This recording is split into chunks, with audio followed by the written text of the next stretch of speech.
Welcome students, welcome to my next video,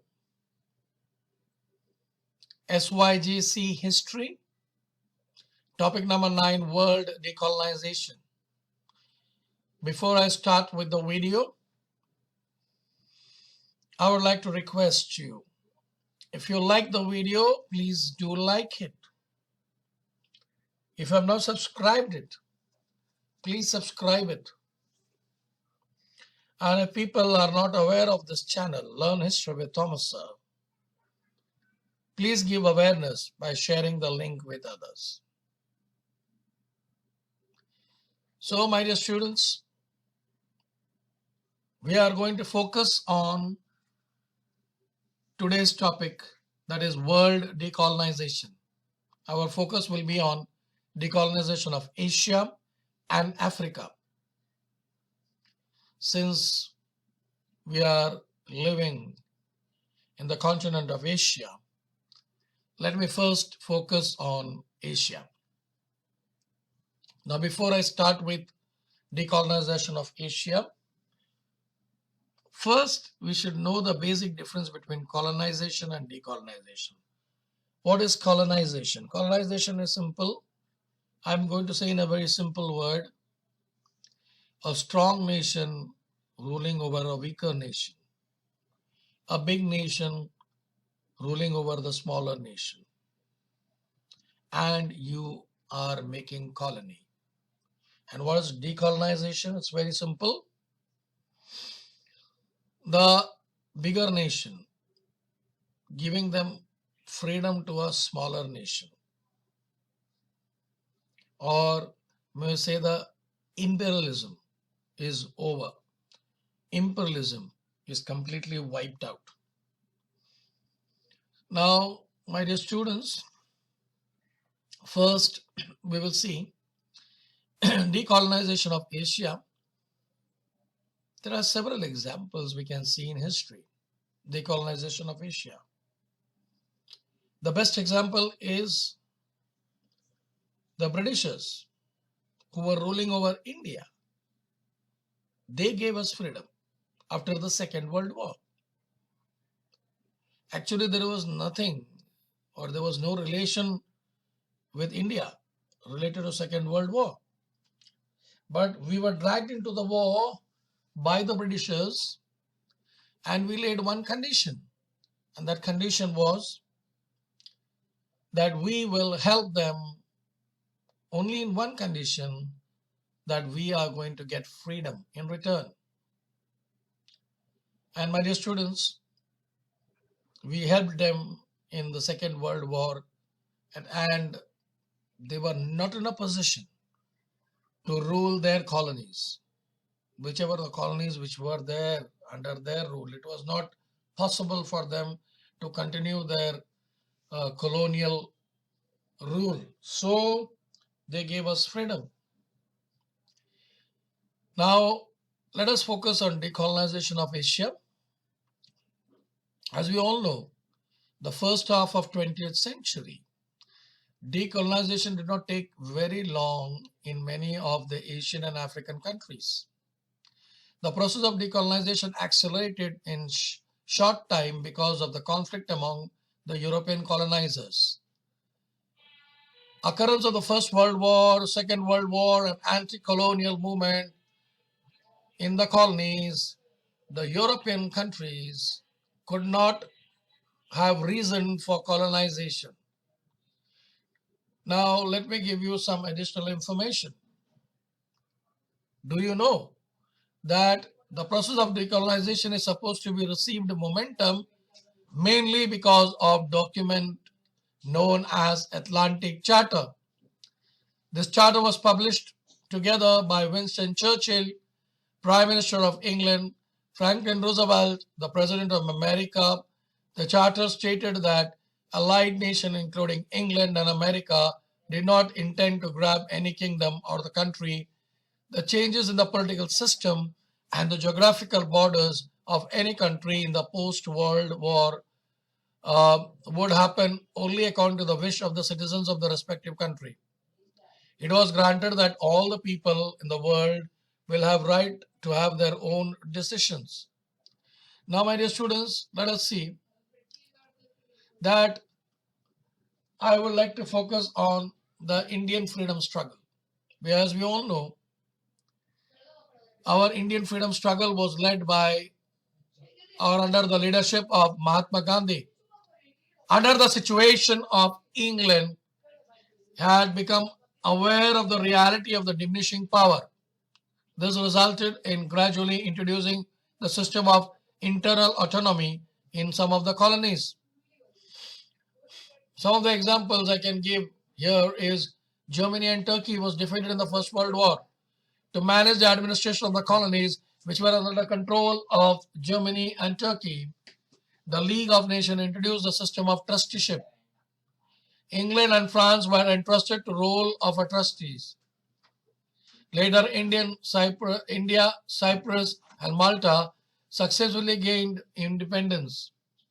In 1971, England withdrew its army from the Gulf of Iran. After that, England realized its hold on Singapore. Indochina, Morocco, Tunisia, and Algeria were under French domination. These countries became independent. By the end of the 20th century, South Africa also gained independence. The colonialism came to an end gradually. The process of nation were largely responsible for facilitating this process. My dear students, we will see now first Maldives. Portuguese entered Maldives in 1507. Since Maldives began paying tribute to Portuguese in Goa. In 1573, Portuguese rule was ended by Muhammad al-Zaman from Malabar. After the ascension as Sultan of Maldives, he made a treaty with the Dutch and he gave them the administrative responsibility of Maldives. Thereon, the Sultan of Maldives began to pay tribute to the Dutch in Sri Lanka, Ceylon. Later, Maldives was taken over by the British. They built a naval base and a radio transmission center in Maldives. They took Indian laborers to work in paddy fields in Maldives. Maldives became independent on 26 July 1965 by the treaty signed at Colombo.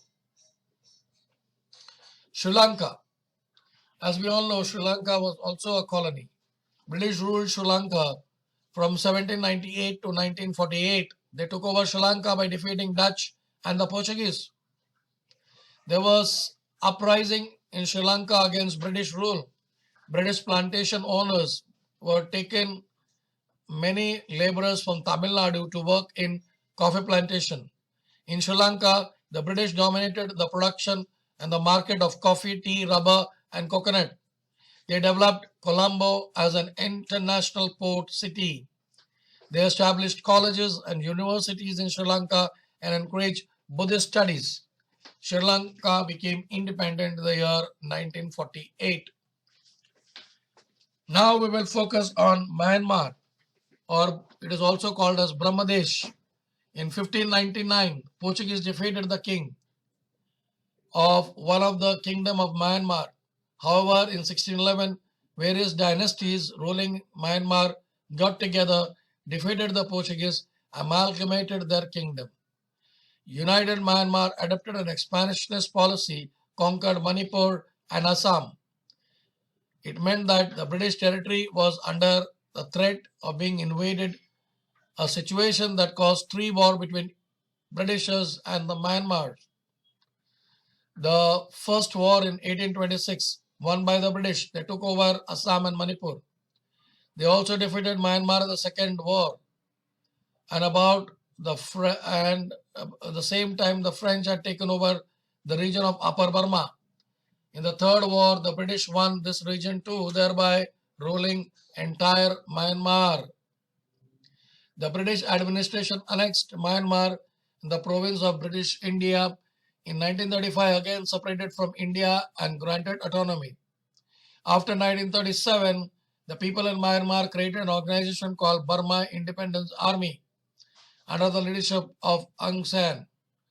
This organization helped the Japanese during the Second World War. It looked like a downslide for the British. However, they strengthened their hold in Myanmar once again. With the help of America, the British learned their lesson that as administrators, they could not be afford to neglect popular opinion in a country. They appointed Aung San as vice president. The British granted independence to Myanmar on 4th January 1948. We can see here, my dear students, that all the Asian countries, right from India to Maldives, Maldives to Sri Lanka, Sri Lanka to Myanmar, and also the other nations, they got decolonized. Now let us see the decolonization of Africa that we will see in the next video.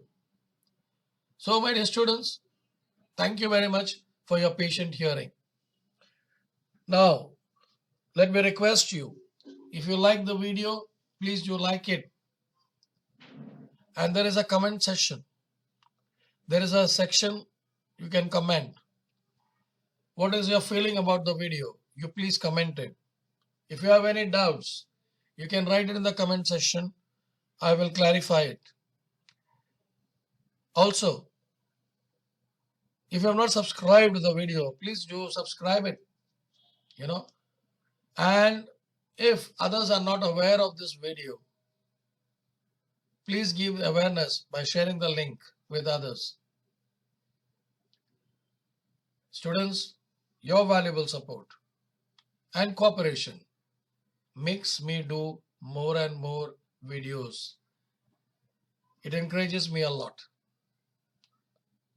I wish you all the best for your board exam. All the best.